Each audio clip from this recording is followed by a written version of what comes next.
Euzubillahi mineşşeytanirracim. Bismillahirrahmanirrahim.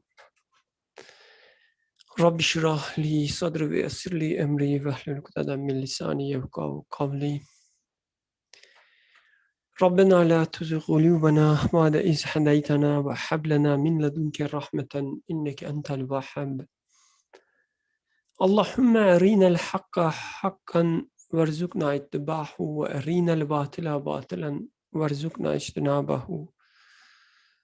Allahümme navvir kulubana ve şrah sudurana bin nurul Kur'ani vel imani vel İslam. Allahümme salli ala seyyidina Muhammedin ve ala alihi ve ashabihi ve atbaihi ve sellim. Selamun aleyküm ve rahmetullahi ve berekatuh. Inshallah, we will continue with our discussion on the 25th word. So, according to my records, it's the 25th week of the 25th word. So it's a special day. So this 25th word, it's a interpretation of a verse from Quran, chapter 17 and Surah 88. And it is about the whole 25th word. It is about the miraculousness of the Quran from different perspectives. So the verse I referred previously, it says, Bismillahirrahmanirrahim. Say, if all mankind and all jinn were to come together to produce the like of this Quran, they couldn't produce the like of it, even if they were to help and support each other. So you cannot, produce something like Quran. That's the challenge from Quran itself. Even if they were help and support each other. So the entire, again, this 25th word is about it's the interpretation of this verse, which is a long one, not the verse, but the interpretation. And as you would remember, we started with giving a definition to Quran. Since the verse is challenging us, the ayah is challenging us to produce something alike. The author rightfully thinks that first you should start with a proper definition of Quran. Because if you take Quran as a historical text, then this challenge is not that much granted, right? We have, if you forgive me, we have quote unquote better historical texts out there than Quran, right? Giving us a fuller account of some events. So if you take again Quran as a historical text, then this claim maybe is not much justified. If you take Quran purely as a literature, then yeah, this claim is probably justified to some extent, but then you have to know all the details of the Arabic language as being used in Quran. So this challenge, even if it is justified and even if it holds even today, it would be a challenge only to those who know Arabic. So anyway, the author started with a different definition of Quran, which takes Quran as an interpretation of the book of universe. A book an interpretation which gives us the meaning and the purpose behind this creation as we observe. a book which exposes the beautiful names of the Creator. And it continues like that, this definition. So I'm referring to the earlier discussions, referring those who are interested in this introduction or the definition of Quran, to the earlier discussions we had, and to the beginning of the 25th word. Now we continued with studying different aspects of Quran, and each aspect could be taken as a different kind of miracle in itself. We studied different aspects, like from a literature aspect, from an aspect which regards the meaning of the verses, how words are chosen, how sentences are constructed, how even individual letters shows some miraculous features. And then we came to another aspect, which is the elegance in exposition and different modes of communication as being used in Quran. And inshallah, we will continue with this aspect,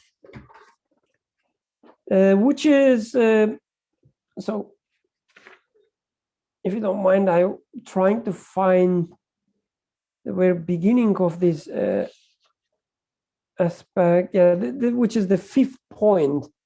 So let me give you a hierarchy. So this is the 25th word, first light, first ray, and now we are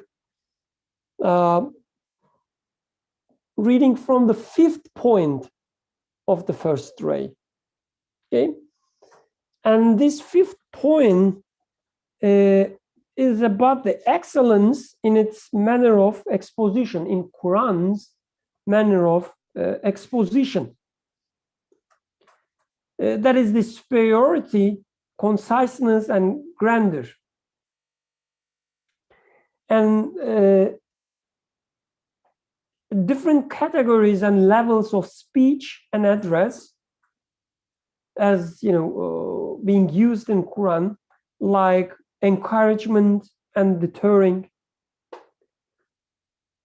praise and censoring or forbidding, demonstration and guidance, explanation and silencing in argument. And all these different levels and categories of speech, according to author, are at the highest degree in the Quran exposition. And this is what this 5th point is about. And so far we studied different categories or levels of speech. We studied, for instance,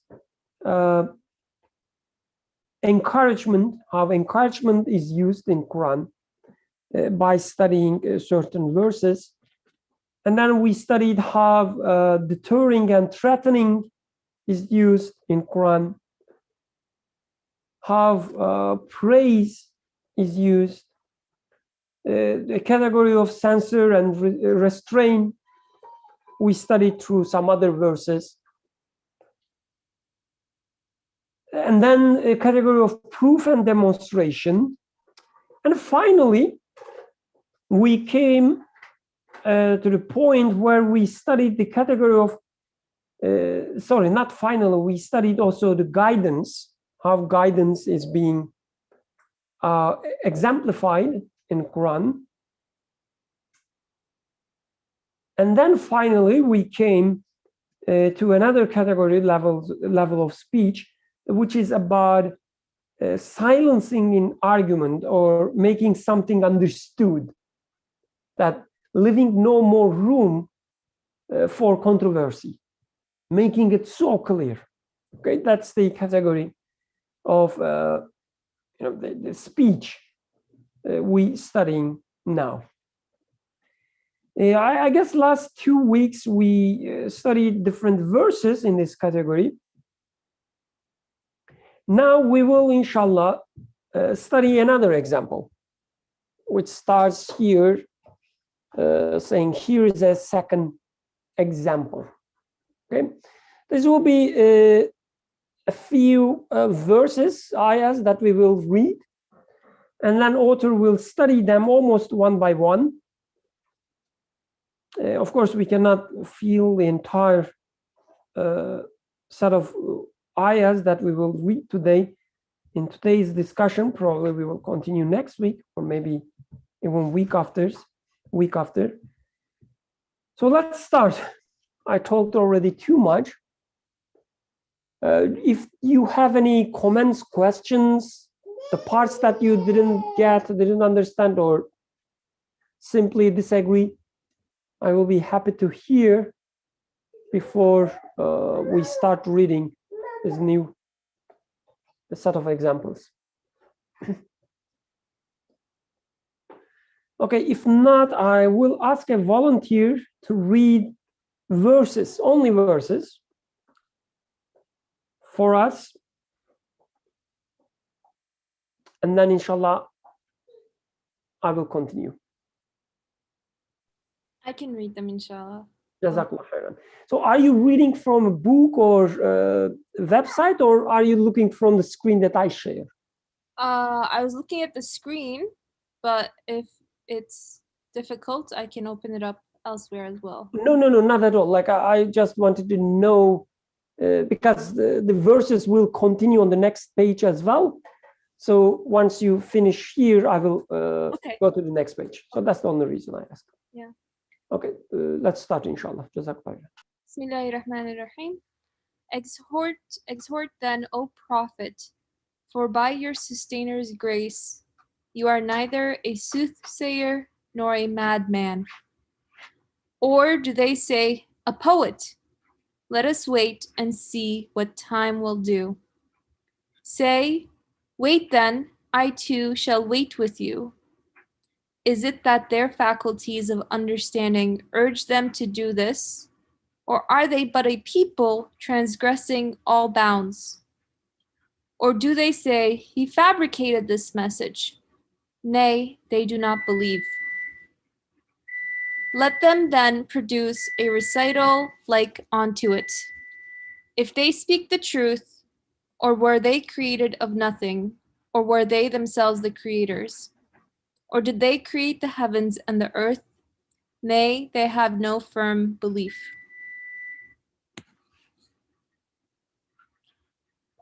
Or are the treasuries of your sustainer with them? Or are they managers of affairs? Or have they a ladder by which they can climb up to heaven and listen to its secrets? Then let such a listener of theirs produce a manifest proof. Or has he only daughters and you have sons? Or is it that you ask for a reward so that they are burdened with a load of debt? Or that the unseen is in their hands and they write it down? Or do they intend a plot against you? But those who defy God are themselves involved in a plot. Or have they a God other than God? Exalted is God far above the things they associate with them. Jazakallah khairan. So any let's say introductory comments regarding these verses, any first impression that you have about the verses? I would appreciate if someone shares their first impression before we start reading the rest.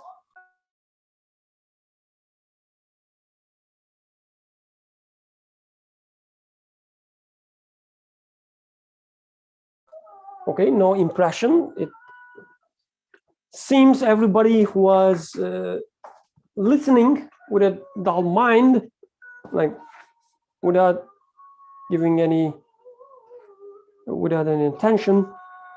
Anyway, so let's continue.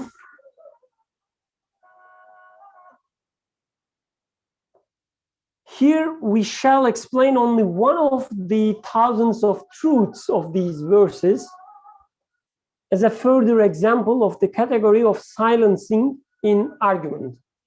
As I said, previous weeks we studied some other examples in the category of silencing. It is as follows. With the word or, it silences every group of the people of misguidance with a rhetorical question expressing surprise and stops up all the sources of their doubts. It silences every group of people of misguidance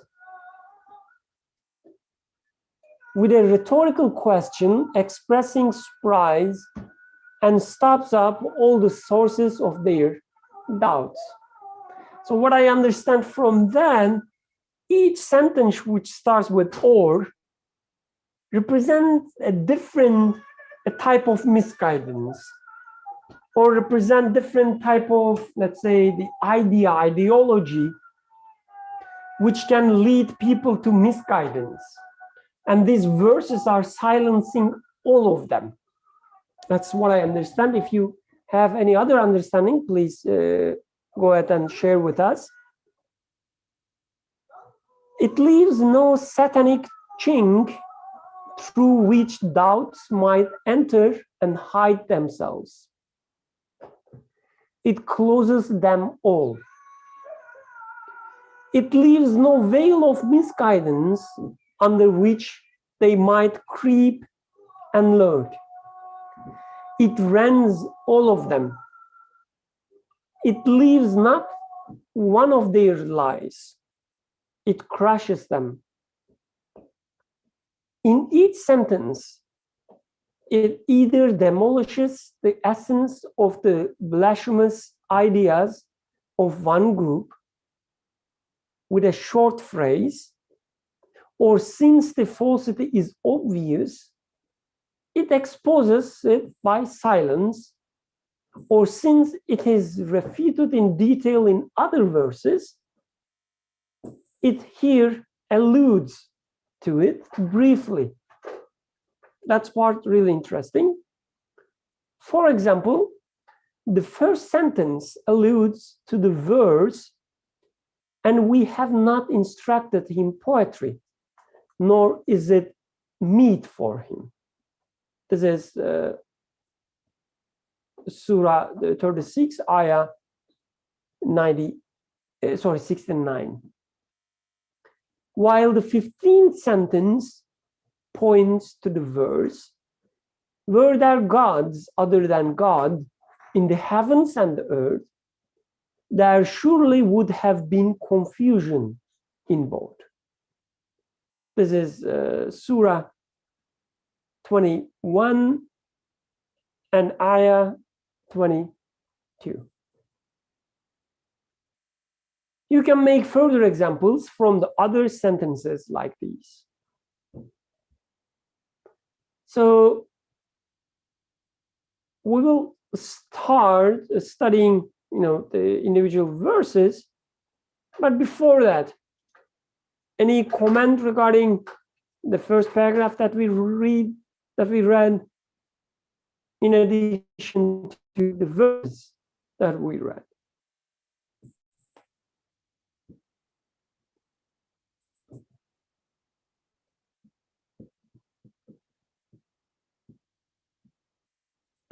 Abdulaziz, please go ahead. Assalamu alaikum. I was hoping that I was following the ayat that you read, or Aisha read earlier, and it's just there is a lot there to unpack.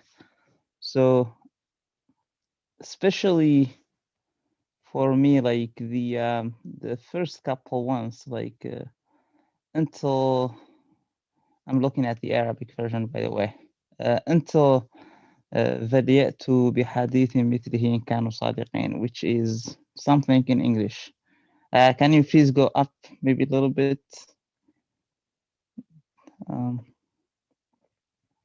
Let me open the Arabic and English together. Yeah, that would be easier.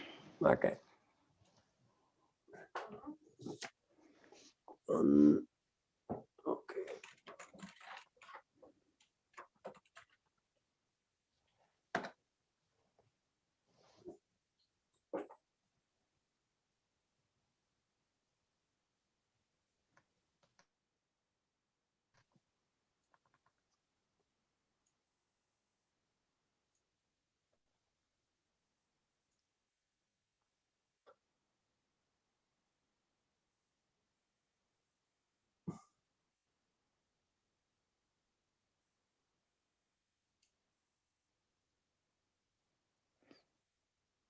So this is the first ayah.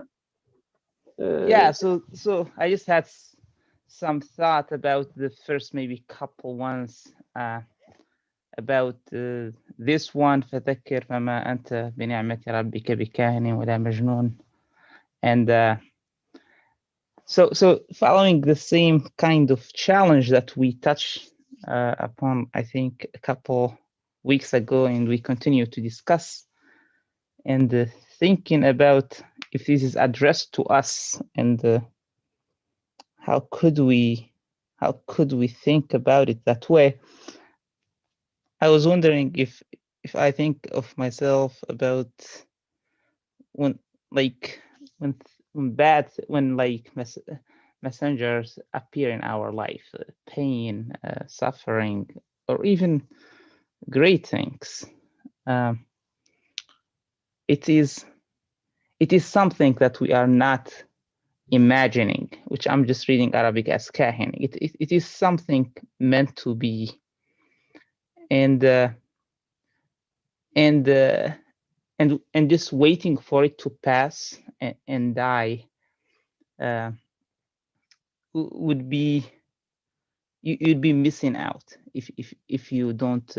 I'm just trying here my best. You'd be missing out if you simply let it pass, and that's what I'm reading as نتربص به ريب المنون. We're just waiting for it to go away.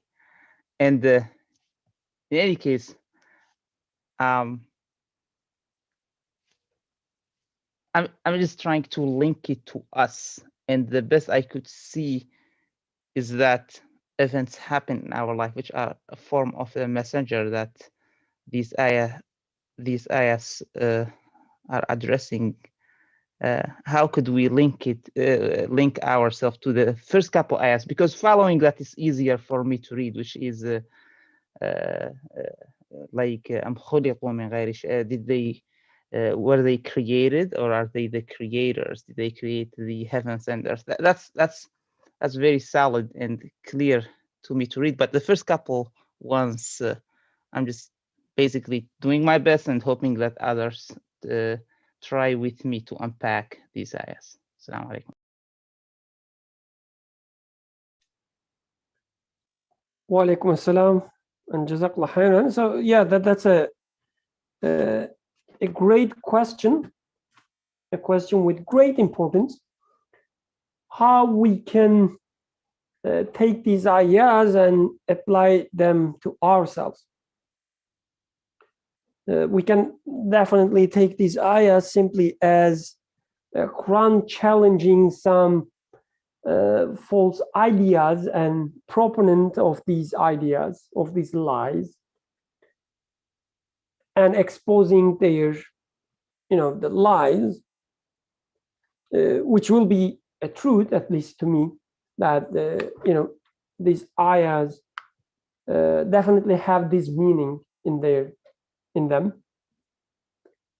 and it makes sense, at least to me, that in today's world as well, I'm also interacting with many disbelievers of Quran, many people who say different things about Quran, and so on and so forth. Like I'm exposed to all these lies, and Quran is, I can take it as simply, clearing all these doubts from different angles, different doubts with each sentence.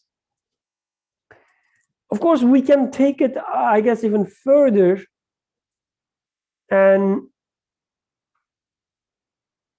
take these ayahs as directly speaking to us. Us being kahin or majnoon, fortune teller or madman, or being accused as being a madman. Oh, so I will first give the mic to Aisha and Abdul Rahman, and then Abdul Aziz, inshallah. Please go ahead, Aisha and Abdul Rahman. Assalamu alaikum. Thank you for the discussion so far. I guess just one thought that I had when looking at these verses is that, as you said, reading it for myself, it seems to address this sort of the psychological line of thought that I might be drawn to or find myself at, right? When I start with one doubt, and that doubt leads to another doubt, and that doubt leads to another doubt. So it seems to kind of, for example, like I'm looking at the verses, and first it starts with, whether Muhammad, like I could begin with the doubt of, well, how do I know that Muhammad is really a messenger, or that he didn't just make up, the verses, the surahs that I know to be part of the Quran. And then eventually it's interesting. I don't know if this is in the actual text, but on verse 35, it kind of pivots to, oh yeah, it is there. Yeah, it says, or were they created of nothing, or were they the creators of themselves, or did they create the heavens and the earth? And at first glance, it seems to suddenly be changing the topic from, the genuine prophethood of Muhammad to this sort of talk about creation and how are things created. And I guess to me that sounded like following this line of psychological reasoning that one could have. Sorry for the background noise if you hear it. Where I go from doubting messengership to doubts like, well, how is there really even, a creator? How do I even know that any of this is true? And kind of following that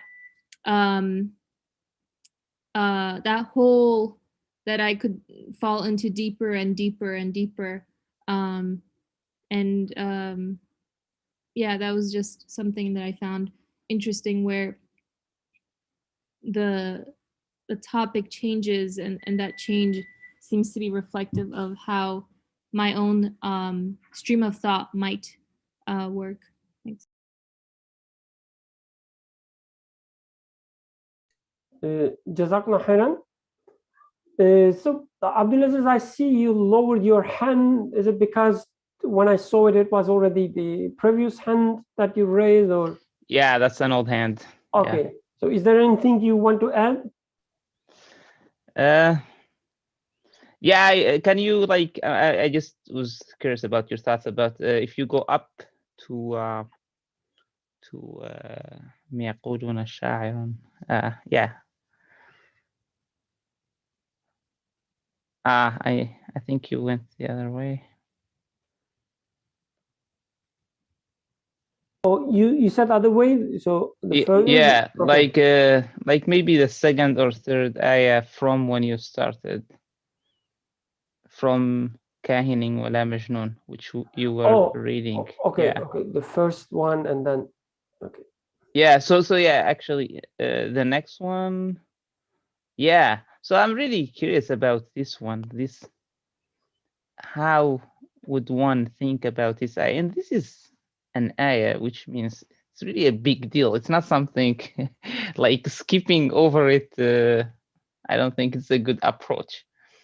But unfortunately, like how could one relate to this as it's sent You said to it's us not a directly? good approach because it suggests waiting. Is that so? No, I'm just saying it Oh. to myself that I skipped over it earlier. I start with Kahining wala Majnun, and then I connected it kind of later to where they created from nothing, or are they created? And then I realized there is like one whole ayah in the middle that I just kind of glanced over. So I was curious about what everyone here think about it. What form of challenge like is coming to us here?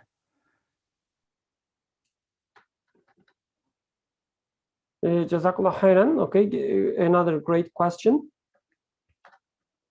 So let me continue with another question, like I was posing another question, which is also kind of related to what Ayşenur said earlier. So these ayahs start with talking about the prophet being a soothsayer or madman, astaghfirullah, and then continues with the mindset of people, and then we see a challenge being raised, produce something like this, and then it continues with like, are you the creator of yourself? Did you create heaven and earth, and so on? So the creator is being used kind of like an evidence. Things being created is used as an evidence for the prophet, the truthness of the prophet, or truthness of the message that prophet brought to us. How do you think they are related to each other? Like, why talking about the creation of heavens and the earth, a creation of oneself, or the world of unseen, how they are related, how they can be in evidence or doubts about the prophet and his truthfulness, how they are related to each other. So Ayşenur and Abdurrahman, your hand is still raised, so if you want to speak, please go ahead. I will be more than happy. If it's like the old one, yeah, okay.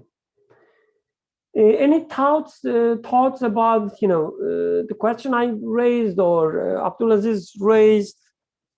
There were multiple questions and big silence.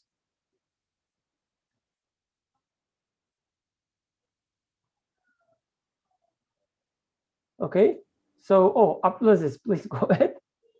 Sorry, I was hoping someone else would raise a hand. Okay, so at least to me that part was not very difficult to understand, because at least trying to answer the question you raised is it's almost like if you have a guidance that you fully trust, which I think that fully trust is what was highlighted by the evidence that was shown later, like or like the logic that was presented later. Were you created from nothing, or are you the creator? These heavens and earth around you, like basically, do you even know like how any of this was created? And assuming that the answer would be no, I was not the creator, and I do not know how these things were created. I think it's implied that we we did it, or it's not even implied. I think it was actually stated later. And if that's the case, then you were then I think that kind of proves the case. Like, hey, this is your guidance, and if your guidance tells you that this is the source of this, and if you see in your life evidence that without that guidance you are empty, then yeah. All right, I think I lost my thoughts, but I tried there to connect the two. Jazakallah khairan. No, I think that makes sense. I'm just trying to open all verses all together. If you just allow me, sorry for that. So I guess, yeah, the key point here is guidance. And the idea of guidance, I guess, starts with the notion of createdness, meaning things being created. Yeah, here. So I just wanted to put all of them as a different line so that it will be easier to refer to them. So things being created, you see the creation, you see the order in the creation, you see how everything in the creation refers to an unseen world, meaning what is beyond all these things, what is behind all these things, what is the meaning of all these things. And like everything referring to a purpose in their being created. And our relationship with the Creator, as we see, the order in the creation, as we start seeing that everything in the creation refers to their Creator, and including ourselves, right? I am being created as well. So I'm not come to existence out of not like. So I guess there are different ways to understand this verse. Or were they created of nothing, or were they themselves the creators? So in one sense, I am created out of nothing. That's for sure. I was not there, let's say 40 years ago. But then I came to existence. But from the other side, I guess, perspective that I am not created out of nothing, but I am created through a will of the Creator, through the knowledge and the will of the Creator. So my source is not nothing. My source is my Creator. And I'm not the creator of myself, that's for sure. So as I, explore all these things, as I conclude about them, as I confirm that, yes, this is the truth, that my Creator created me, then, my expectation of being addressed by this Creator, I guess, bring forward the idea of the prophet and the message that he carries. And the features that I see in the creation is kind of a proof of the truthfulness of the prophet. The creator of everything, the all-knower of everything is speaking in the message that the prophet brings. I see Farah raising hand. Please go ahead, Farah. Assalamu alaikum. I will, participate and just sort of add to the answers that you've already shared.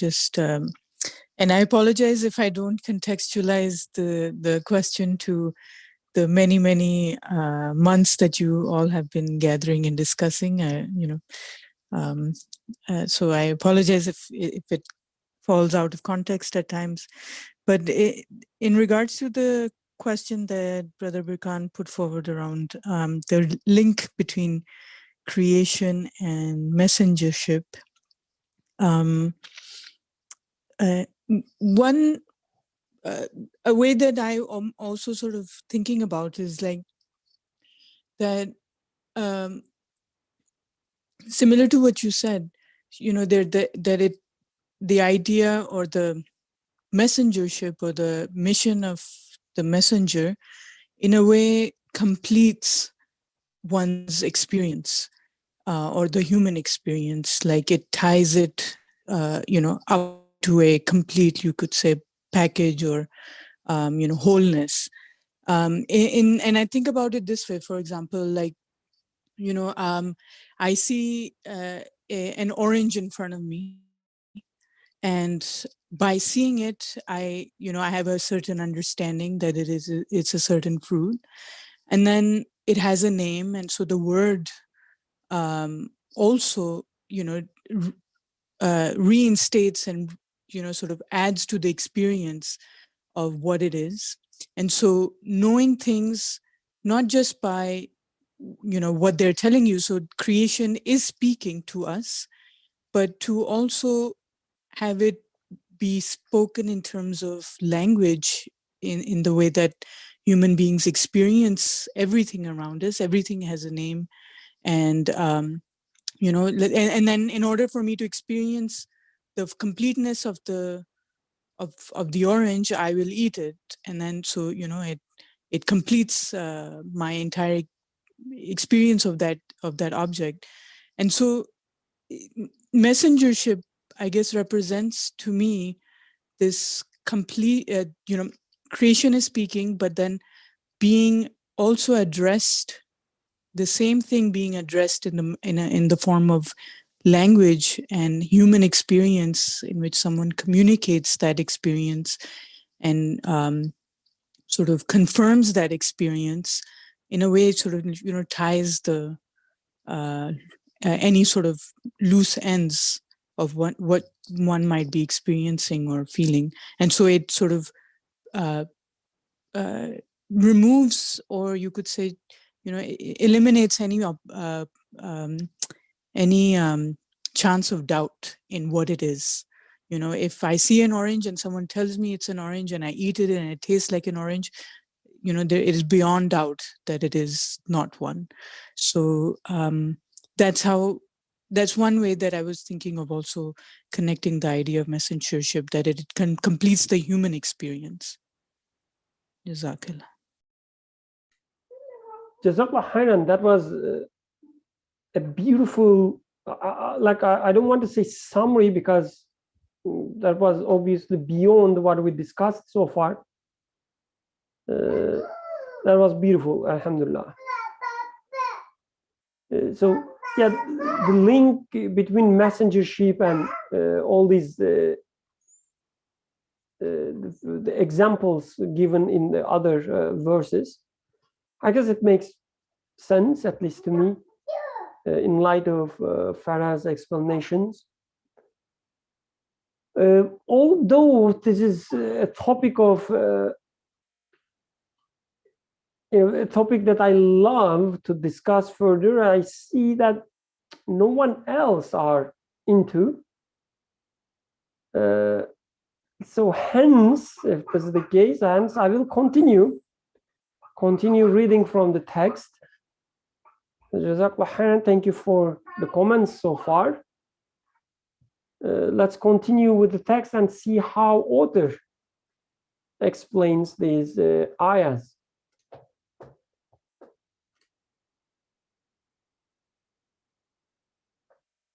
So he gave two examples, saying the first sentence alludes to the verse, and we have not instructed him poetry, nor is it meet for him And the 15, the last ayah that we read, pointing to, were there gods other than God in the heavens and the earth, there surely would have been confusion in both. And then let's start with his explanation of the first ayah. It is like this, the author says. It says at the start, announce the divine decrees. Announce the divine decrees, which is referring to part فذكر. So continue to remind all. Okay. Announce the divine decrees. Remind, فذكر. You are not a soothsayer, for the words of soothsayers are confused and conjectural, while yours are true and certain. So these are divine decrees that you are reminding, and they are true and certain. And you are not mad. Your enemies even attest to your perfect sanity. Even your enemies, would say that, this guy is perfectly sane. Any comments so far?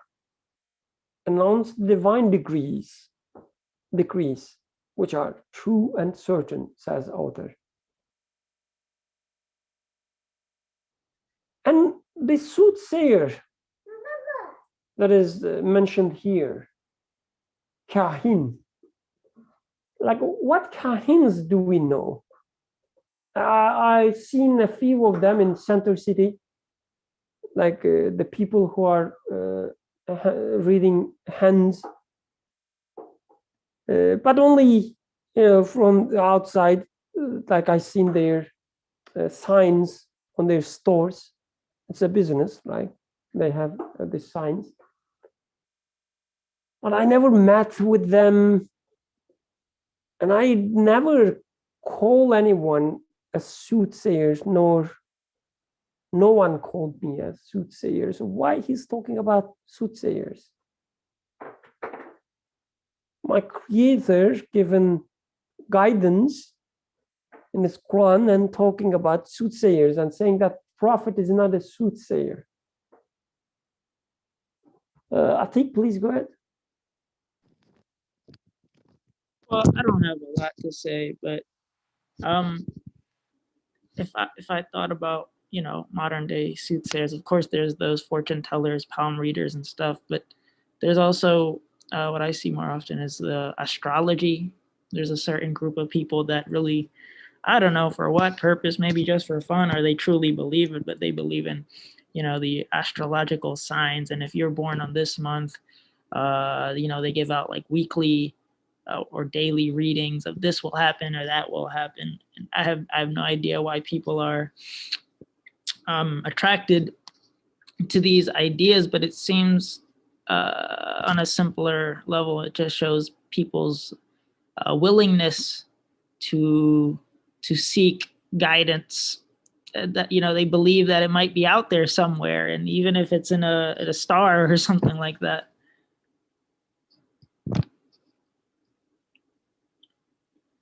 So yeah, that's all I got to say about this. Jazakallah khairan. Yeah, I guess that's a good connection with our reality. So the word itself, the prophet, is used as like the word prophecy, right? What we understand from prophecy is usually, not usually, maybe exclusively, that's the dictionary meaning of it, right? Telling something about future, what will happen. And the prophets are usually taken as people who talks about mysterious things that will happen in future. Okay, let's hear what Yusuf has is in his mind, and then we can listen Abdulaziz, inshallah. I guess the main gist of a soothsayer is making some guesses about the future, but and also in a setup, a soothsayer would make guesses for the future if somebody is willing to learn about it and vulnerable to take it as if it's truth, because otherwise the business structure is not really set up there. So somebody must be worried about what's going to happen in the future or curious about it. Of course, since there is demand, then there's going to be someone who comes and makes some predictions, but maybe sound very confident so that, yeah, trust me, this is what will happen, sort of a confidence, so that the other person is going to buy into it. Nowadays, we have tons of them. If you open up, I guess, any news channel or any website that gives newspapers, all political analysts tell us about future, or many scientists tell us about what's going to happen within the next 20, 30, 50 years, what sort of wars are awaiting us. Since there are millions of predictions, almost every possible thing is being predicted by someone. So definitely somebody is becoming truthful eventually, not consistently, but here and there, somebody comes up and says that, oh, see, I predicted this 10 years ago. But yeah, if you, like in a soccer game, in a league of 18 teams, if you do all the combinations, some of the combinations are going to be correct, by the way, which is a scam. They send emails to 10,000 people of all possible combinations of such league matches. And once you see that, oh, for the last 14 matches, this guy predicted it correctly, then you ask them for the next one. So then they charge you money for that. But the reality is they were sending that email to 10,000 people. You were the guy for which the correct combination was there anyways. So we have a lot of such soothsayers nowadays. But I guess the main question is, why would you sit in front of a soothsayer? Why would you open up a news channel today to learn about what is going to come? I mean, why would you consume such lies? I mean, most of it is a lie. There are truth here and there, as I was trying to explain, but yeah, from combinatorics point of view, if you would like to call it true. So given that, I am also still worried about future, but I know that I wouldn't like to sit in front of a soothsayer because there are tons of soothsayers. But still there's this worry, there's this curiosity about the future, what's going to happen to me after I die, or what is the truth of this existence. So to whom shall I, whose door shall I knock and learn from? So then for each case, I would have such a question. Is this a soothsayer or is he telling the truth? And by this verse, the verse is by starting, remind them as if he is, as the author was also saying, soothsayers speak about prediction, but the message that is being sent to the messenger is about certainty. The way he speaks is by bringing evidence from the existence itself and from humans, himself, herself. So it's not really a prediction about something that's to come in the future. He speaks with uncertainty, and in that I can find, I mean, it's not certainty in the way that he's pretending, because if you check all news channels, any scientist nowadays who talks about coronavirus is talking with an authority. But what do you know about it? Is your security coming from some knowledge, or it's just coming out of your ignorance? So in the case of Quran, what do we observe? Is it using some authority to tell us something, or is it coming up evidence with which we can confirm the truthfulness of the message? So I guess in this regard, Quran is different than what a soothsayer would say. And I guess the case about the madman is much easier. And by the way, I heard something like this from a person who was pretending to be an atheist. I guess it's something cool to be, especially for the youth. So he was saying that, oh, Muhammad was epileptic. So he was going through seizures. And in those moments, so on and so forth, like the rest. I mean, even this part is nonsensical enough. So this is a much easier and much nonsensical claim, because you observe such a source of truth in terms of its consistency, its how it confirms the existence that I am experiencing, yet I'm saying, or I am claiming, as if a madman has written this. Like, if this is madness, then what would be sanity? Would be, I guess, the question. And this is what the verse is reminding of us in here, not even going into detail of this, but just saying that, come on, I mean, this is obviously nonsensical.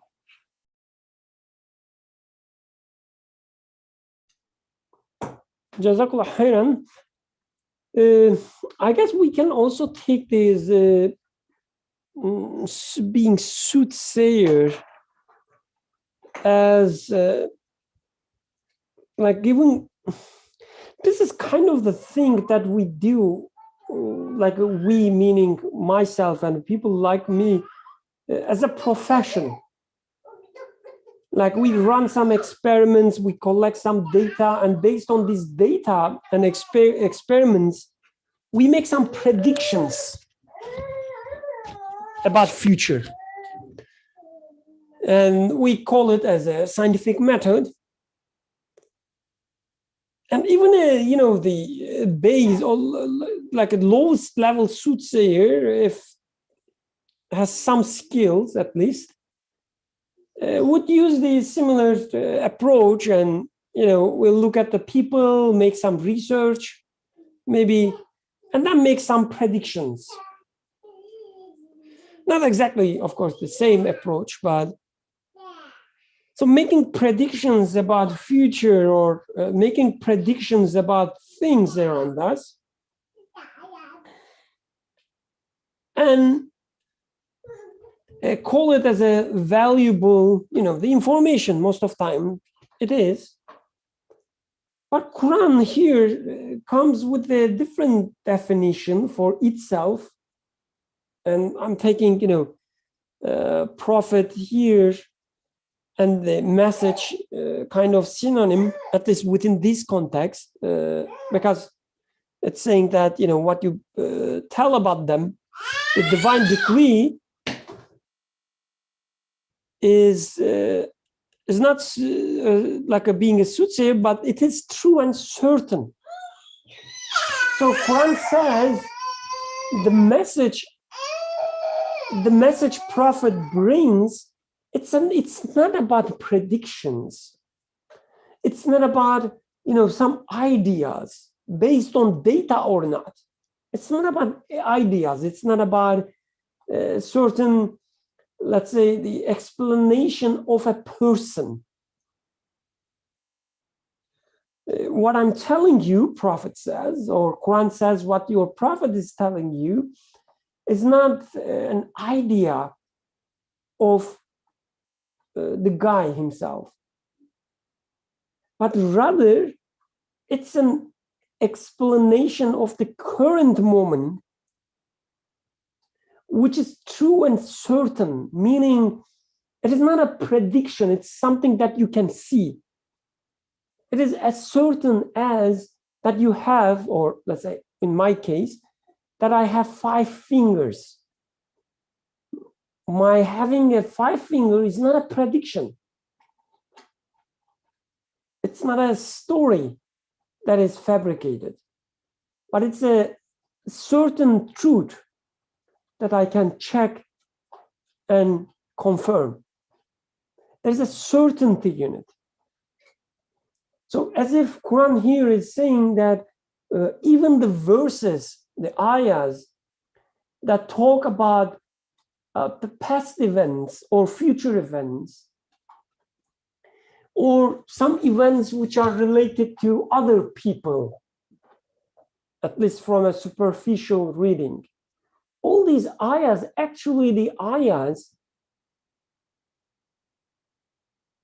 or claims that are certain and true, that you can confirm them.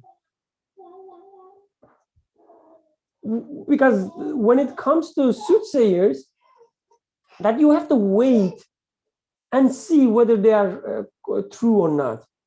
But Quran says, whatever I say, including the next verses, which talks about waiting,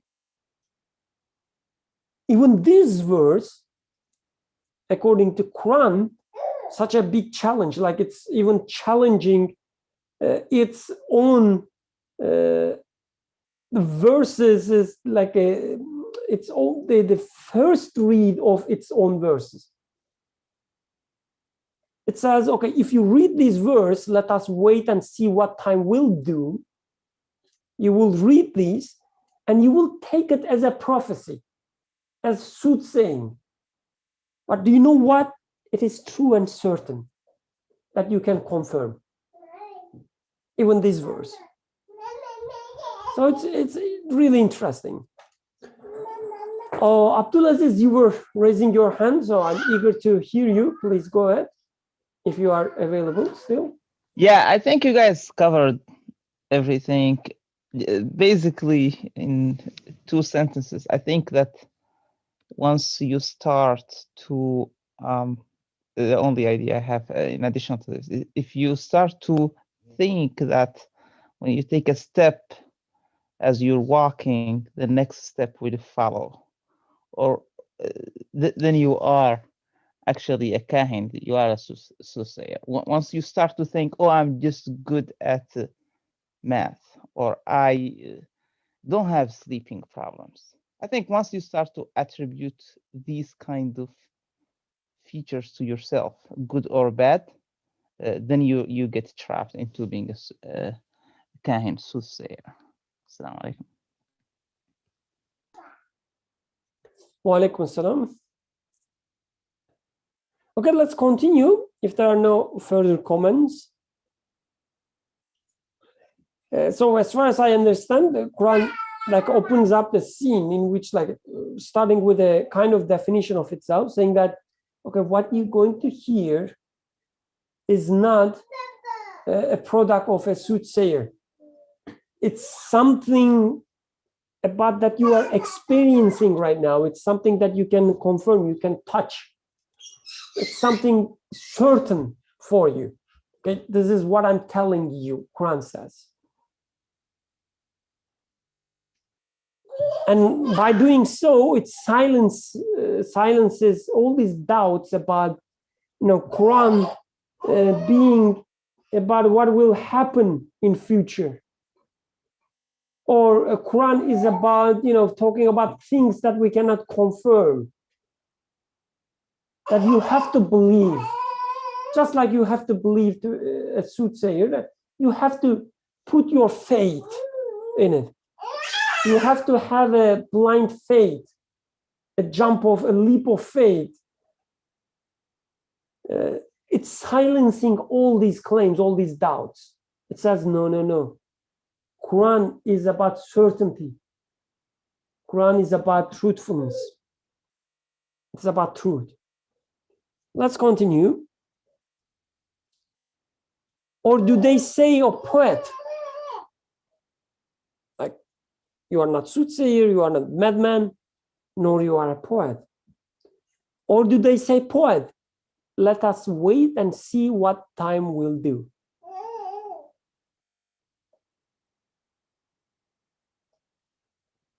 Do they call you a poet, author says, like the unreasoning common infidels? Are they waiting for you to perish? Are they waiting for you to perish? That's interesting, right? Something being bounded by time. So Quran, yeah, it was a beautiful speech for its time, but now it's not applicable anymore. It perished in time. You say to them, wait, I shall wait with you. Your vast and brilliant truths are free of the imaginings of poetry and independent of their fancies. So what do you think about this wait, I shall wait with you part? Is it, offering us to wait, simply wait, suggesting us that, there are some things in Quran that we will know in future. Without waiting, we cannot know.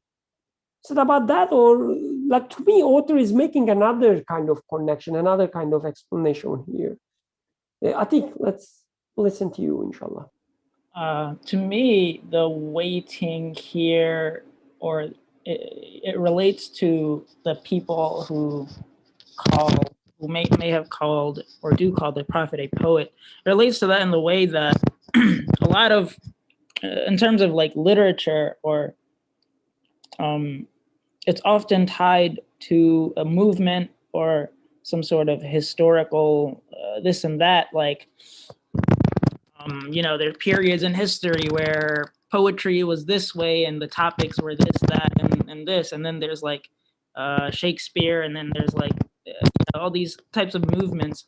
And I think the waiting is, if you wait it out and you really analyze the Quran, you'll realize that it does not age. You can't explain it as, oh, these events caused this type of poetry, and then it's just a time thing. Like it was a movement that existed in this time and it produced this naturally. It's nothing like that. It's a timeless literature, and it exists like independently of whatever else exists. If that makes sense.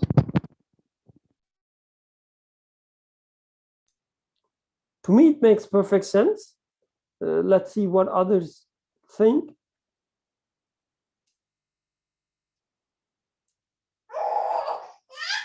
Okay, Bushra also agrees with you. So I was also taking it in a similar way as Atik explained. So to me, the keyword was like, are they waiting for you to perish? The perish part. So I guess now Quran says what is explained here and what is explained in Quran, the message that Prophet carries is not bounded by time. It's not like a poem. It's not bounded by, stylistic features of its time. And when the Quran says, let us wait and see what time will do, I guess within this context, maybe it's talking about that whatever you hear is applicable to your time as well. So it was, revealed, let's say 1400 years ago, but it is still applicable to your time. It was not perished. It's still there. Unlike your ideas, which are bounded with time. Your ideas, it already, will perish by time. I'm just like, how the Quran still being accurate and true for you, being the best guidance for you, it will continue so. But your ideas will perish by time. Yusuf, please go ahead. So as the author mentioning in here for defining poetry, so it has imaginations, it has fancies, like let's say, as author gives the example elsewhere, a man is loving a woman and writes a poem about this lady. So he likens the beloved to sun, let's say. So he's exaggerating the beauty of the beautiful one and likening her to a sun. This is the general nature of poetry. You use a lot of imagination, a lot of exaggeration, because I mean that lady might be beautiful, but what's the need for really exaggerating and going over the board to liken her to the sun?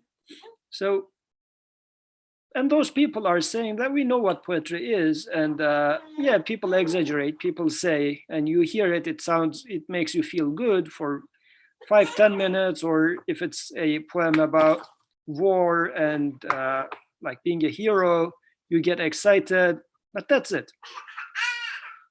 It's not really, it's something that perishes over time. It's not going to leave a trace which is going to stay. And this is what people are worried about. Like an illiterate man comes and challenges the whole world. So, and they are saying that, well, no worries, this is going to diminish. This idea, this perspective is going to diminish. This is just another perspective. I mean, in here, take it like a poetry. You can also, I mean, in the following verses, it will also come. But philosophy, like there are tons of philosophies. Add one on top of them. Just add one to the pile. Don't take it that serious. He's just another poet. He's just another philosopher. Wait and see. It's going to just decay over time. It's going to be forgotten. But Quran in here is challenging again, as was challenging in the previous verse. This is not poetry. This is not exaggeration. This is not imagination. So yes, exaggerations, imaginations, or just babbling by using some sort of authority or jargon, you can deceive people temporarily, or you can make people good feel temporarily, but eventually it's going to get forgotten. But the content of Quran is not like that. And because Quran is not coming from a man's mind or a man's heart, the way it comes from and the way it addresses the truth is unmatched.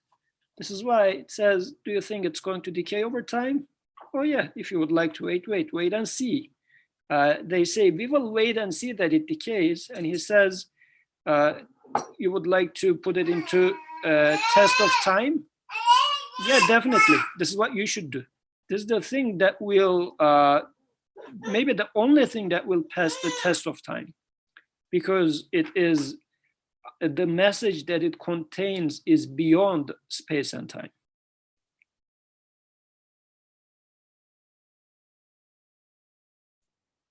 Jazakallah khairan.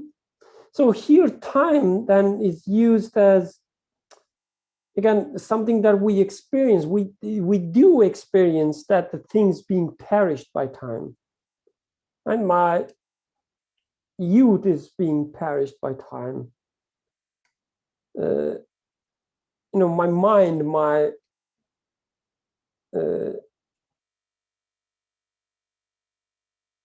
ideas, they all perish by time. And everything in my life, every single thing perishes by time.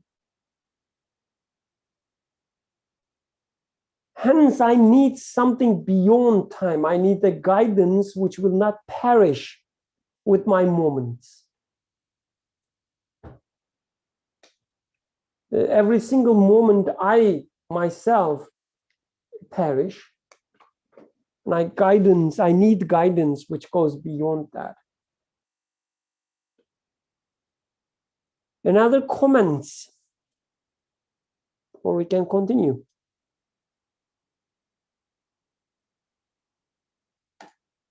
Okay, let's continue. Or is it that their faculties of understanding urge them to do this?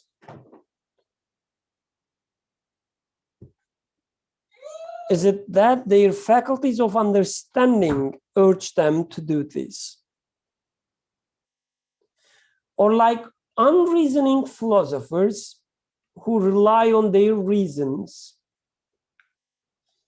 or like unreasoning philosophers who rely on their reasons. That's interesting contrast. Unreasoning thinkers who rely on their reason. Do they hold back from following you, saying, our faculties of reason are sufficient? But reason commands that you are followed, because everything you say is reasonable. But again, the reason on its own cannot reach it. But again, the reason on its own cannot reach it. That's an interesting part. I guess it requires a philosophical touch.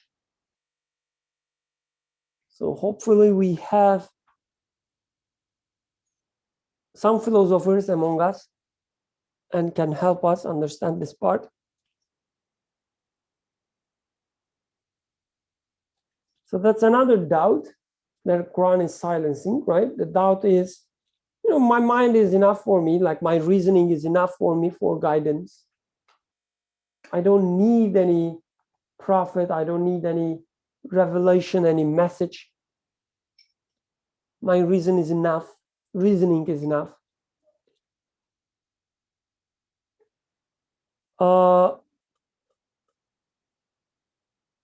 Sohail, please go ahead. Assalamu alaikum. I find this verse interesting in the way he's phrasing it, or the way he's explaining it, because essentially what he's saying is the philosophers, or really anybody's a philosopher, or can be a philosopher. You don't have to be like officially recognized as a philosopher, but an individual who says their faculty of understanding leads them to deny the truth, or deny prophecy, or deny Quranic message. And he's saying these people are actually being unreasoning. In other words, they're not using reason, but they rely on their reasons, which is different than reasoning. Reasons are just like excuses. You can just say whatever you want. There's no basis for them if you were to reason, because as he says, but reason commands that you are followed. Because if you were actually reasoning, then you would follow the Quranic message and what the Prophet brings and what he has to say. Because everything you say is reasonable. But again, the reason on its own cannot reach it. So contrasting reason with the reason is like, at least from what I understand, and maybe I'm just reading into it, but the reason being some sort of false sort of understanding of reality, or an excuse, or just some made up speculation, like in the Quran it calls it dhan, speculation, like nothing to do with reason itself, but it's just you saying something just in order to deny the truth, what is obvious to reason if you were to reason.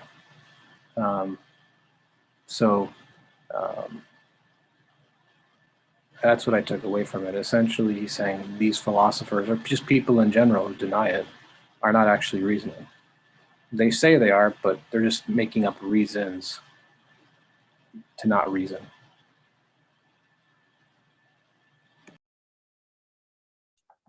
Jazakallah khairan, Suhail. As if our confusion was not enough with unreasoning philosophers who rely on their reasons, now you introduced another word, reason, like making up reasons not to reason. Joke aside, yes, I think what you just said is make perfect sense. Like my reasoning tells me that, yes, this guy is telling the truth. It makes sense. And I guess this is what is meant here with this verse, that if you really value your faculty of reasoning, if this is the, you know, the cause of your, let's say, denial, then really rely on your reason and ask your reason what it suggests you.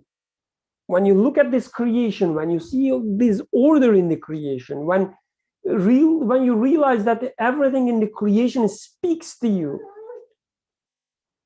and pointing to their creator, your reason will tell you about the revelation. Your reason will tell you there must be a creator, there must be a creator who speaks, that there must be a creator all wise who would answer my questions. That your reason will tell this. And whatever message is conveyed, brought by this messenger, your reason will say that, yes, I confirm this. So we see another kind of definition for Quran. Quran says, I am something that your reason can confirm. Whatever I say, that you can confirm with your reasoning. But it's interesting, the last part, but again, the reason on its own cannot reach it. So the way I understand this part is that you cannot claim that you can find answers by yourself, by using your reasoning, because you need revelation. Your reason, your thinking is not there to come up with answers for you. It is there to confirm them once they are given to you. You need revelation to decipher the meaning of this creation. You need revelation, you need prophet to make sense what happens to you, to make sense of the orange, as Farah was giving the example. You need revelation for that. You cannot come up with it by your reason itself. But if you use your reasoning, it will confirm what you hear from prophet. So don't use it as an excuse. As Suhail says, don't use it as a reason to refute, because your reasoning itself is confirming what is being said. That's interesting. Like as we study them one by one, it's really silencing all these different doubts that we in this time face with. In every moment of my denial, I claim that I have reasons to do it. I claim that, oh yeah, what people say, it doesn't make sense. I can come up with a better, a more contemporary, idea that would, make a better sense of what is in Quran.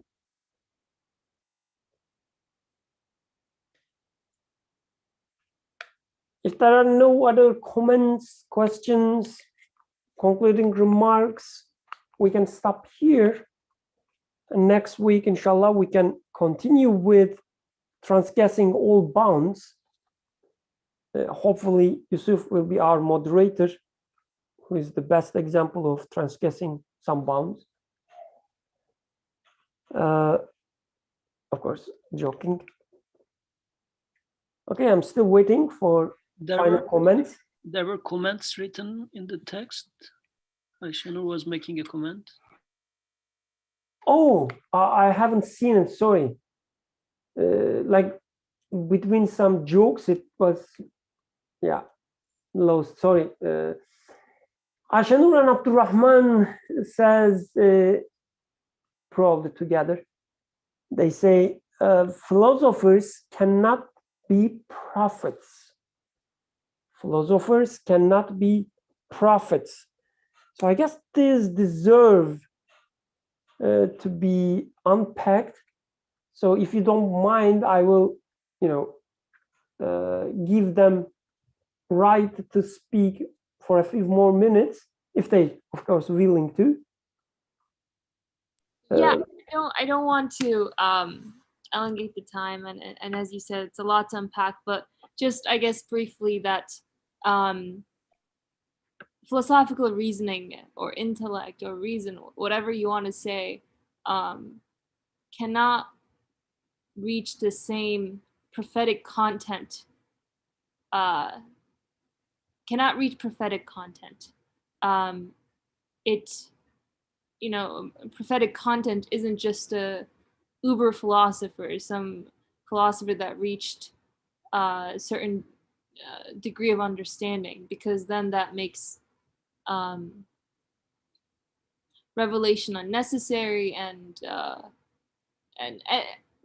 I mean, yeah, I'll just leave it at that. I think everyone already summarized it nicely. I just wanted to throw that in there as a side note. Jazakallah khair. So the way I understood is that reasoning is a tool, is a faculty of which the purpose is not to reach these answers that the prophet brings. Like it cannot reach there because it's not there for it in the first place.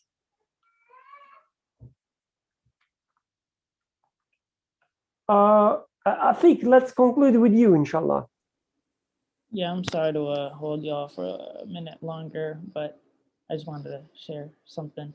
And so what I wanted to point out was that, these unreasoning philosophers who rely on their reasons, it necessitates that they themselves claim a piece of knowledge, that they possess some sort of knowledge, and they're able to produce claims from that. But I think from what I know, philosophy or philosophers or philosophy do not really claim or cannot claim to possess firm knowledge. This reminded me of Socrates, one of the most famous classical philosophers, if not philosophers, who his whole thing was, he claimed to possess no knowledge himself, and the only reason he believed that he was smarter than everybody in his city, and he would go around, arguing with people about their beliefs, is because these, he saw that these people believed in things, but they didn't really have any good proof or evidence, and so it's better to him, it's better or smarter to be a person to claim no knowledge than to be a person to claim something and not actually possess it. So that's just reminded me of that, and we can probably end it here.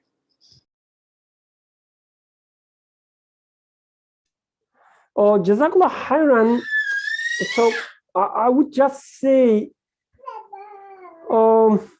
at least personally, like I think we should be careful with such definitions of the philosophy. I don't want to take much time, but I can understand where you are coming from and where you're going to. And I don't want to say that I don't disagree or something like this may be an addition to what you said, but so at least personally, I don't take philosophy as just throwing some ideas for fun or just asking questions and claiming that there are no answers. And so I think this is unfair. This is unjust. A friend, like I was sharing some ideas one day, and a friend told me that, oh yeah, this is philosophy, right? There's no true or right. There's no right or wrong. So as if like you can say anything. It's an open space. So I'm not sure that this is being just to, at least if you are referring to a profession, because I think they are, again, I'm talking about the profession, they are after finding some certain, at least, level of truth. And within their context, I think they are doing their best. But anyway, like the point is not, glorifying, praising, or what is the opposite of it? Anyway, saying bad things about the philosophy or philosopher. Denigrating, definitely that's not the word I was trying to remember. Degrading, okay. Maybe. Oh, anyway, so let's conclude with the comment of Ayşenur and Abdurrahman. We cannot conclude, okay, help me please. Brief summary of what was said already. Reason cannot reach revelation by itself, but it confirms it when it hears it. In this sense, revelation and reason are always in harmony, but the existence of reason does not negate the necessity of revelation. This is exactly what I understood. Yeah. Jazakallah khairan. Okay, let's conclude inshallah here. Subhanaka la ilma lana